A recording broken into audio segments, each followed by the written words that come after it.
आज जब हम ऐतिहासिक किलों, महलों और स्मारकों को देखते हैं तो दिमाग में यह सवाल उठता है कि जब न तो आज जैसी तकनीक थी, न सीमेंट जैसी सामग्री, तो ये विशाल और भव्य महल कैसे बनाए गए होंगे। वह कौन सी तकनीकें थीं जिनसे इमारतें न केवल खड़ी होती थीं बल्कि सैकड़ों सालों से आज भी टिकी हुई हैं। आज हम यह भी जानेंगे कि आखिर यह सीमेंट जो आज हर निर्माण का आधार है, इसका आविष्कार कैसे और कब हुआ।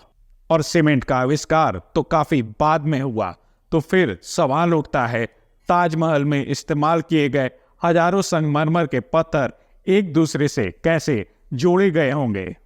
सीमेंट से पहले के समय में घर बनाने के लिए प्राकृतिक संसाधनों का सहारा लिया जाता था, जिसमें पहला आता है गारे और मिट्टी का उपयोग। घर की दीवारें बनाने के लिए मिट्टी को पानी के साथ मिलाया जाता था, जिससे एक प्रकार का गारा बनता था। यह गारा ठंडे और शुष्क इलाकों के लिए आदर्श होता था।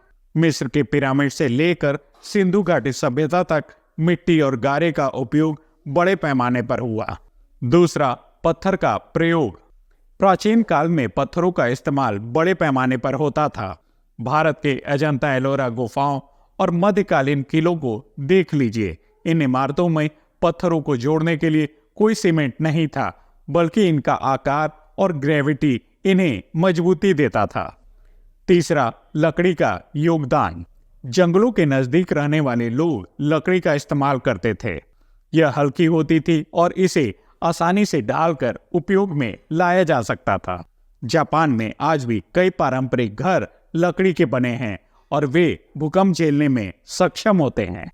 चूने का गारा यानी लाइम मोर्टार, यह एक खास तकनीक थी जिसमें चूने को पानी और रेत के साथ मिलाकर गारा बनाया जाता था। इसे सूखने में समय लगता था, लेकिन एक बार सूख जाने के बाद यह बहुत मजबूत होता था। भारत के कई किले इस तकनीक से बने हैं। पुराने जमाने में बड़ी इमारतों और महलों के निर्माण में पत्थरों का मुख्य इस्तेमाल होता था। ये पत्थर नदियों, पहाड़ों और खदानों से लाए जाते थे। पत्थरों की मजबूती और प्राकृतिक खूबसूरती ने इन्हें निर्माण के लिए सबसे उपयुक्त विकल्प बनाया। इन पत्थरों को बड़े और जटिल औजारों की मदद से काटा और तराशा जाता था। सीमेंट के आविष्कार से पहले निर्माण में चूने और प्राकृतिक गोंद का इस्तेमाल जोड़ने और मजबूती देने के लिए होता था। चूने और पानी का मिश्रण दीवारों को जोड़ने का काम करता था, जिसे समय के साथ मोर्टार के रूप में जाना गया। भारत में लाल किले जैसी संरचनाओं में चूना और ईंटों का उपयोग हुआ है। बड़े बड़े महलों और मंदिरों को खड़ा करने में पत्थर के खंभों का निर्माण मुख्य भूमिका निभाता था। इन खंभों को इस तरह डिजाइन किया जाता था कि वह पूरी इमारत का वजन संभाल सकें। प्राचीन रोमनों ने सबसे पहले एक प्रकार का पोज़ोलानिक सीमेंट बनाया। यह वेस्टुवियस पर्वत से निकलने वाली ज्वालामुखी राख और चूने का मिश्रण था। इसी सामग्री से कोलोसियम और पैंथियन जैसी मजबूत इमारतें बनी, जो आज भी खड़ी हैं। आज संगमरमर चिपकाने के लिए कई आधुनिक तरीके मौजूद हैं, लेकिन उस दौर में पत्थरों को जोड़ने और नींव को मजबूत करने के लिए एक खास तरह का घोल तैयार किया जाता था।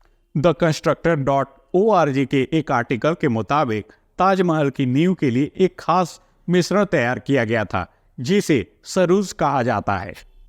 यह मिश्रण चूने, चिकनी मिट्टी, गुड़, दालों, चीनी, राल और गोंद जैसी सामग्रियों से बनाया जाता था। इन सब चीजों को एकदम सटीक अनुपात में मिलाकर ऐसा मजबूत घोल तैयार किया गया, जिसकी पकड़ ने ताजमहल को इतना ताकतवर बना दिया कि आज तक यह न सिर्फ अपनी खूबसूरती बल्कि अपनी मजबूती के लिए भी जाना जाता है।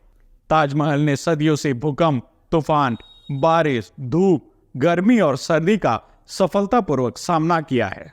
यह उस समय की तकनीकों और कारीगरों के हुनर का एक बेमिसाल उदाहरण है। सोचिए, बिना आधुनिक उपकरणों और सीमेंट के उस वक्त के शिल्पकारों ने कैसे इस अमर कृति को रचा होगा। आधुनिक सीमेंट का आविष्कार 1824 में इंग्लैंड के एक राजमिस्त्री जोसेफ एस्पडिन ने किया।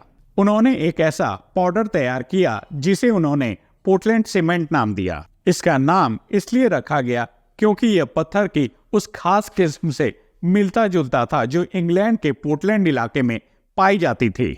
जोसेफ एस्पडीन ने चूना पत्थर और मिट्टी को मिलाकर उसे एक भट्टी में तेज आंच पर पकाया। इसके बाद इसे बारीक पाउडर में पीसकर तैयार किया। इस पाउडर को पानी के साथ मिलाकर जब गारे में बदला गया तो यह सूखने के बाद पत्थर जैसा सख्त हो गया। आज पानी के बाद दुनिया में सबसे ज्यादा इस्तेमाल की जाने वाली चीज सीमेंट है। धरती पर कुल कार्बन उत्सर्जन में लगभग 8% का योगदान अकेले सीमेंट से होता है और जब बात खपत की आती है तो चीन इसमें अव्वल है। यह देश दुनिया का सबसे बड़ा सीमेंट उत्पादक और उपभोक्ता है और इसका उत्पादन वैश्विक बाजार का लगभग 60% है। तो दोस्तों, यदि आपको हमारी ये वीडियो अच्छी लगी हो तो इस वीडियो को लाइक और शेयर करना न भूलें। ऐसे ही अन्य वीडियोस देखने के लिए हमारे चैनल को सब्सक्राइब करें और बेल आइकन को प्रेस करें। मिलते हैं नेक्स्ट वीडियो में, तब तक के लिए नमस्कार।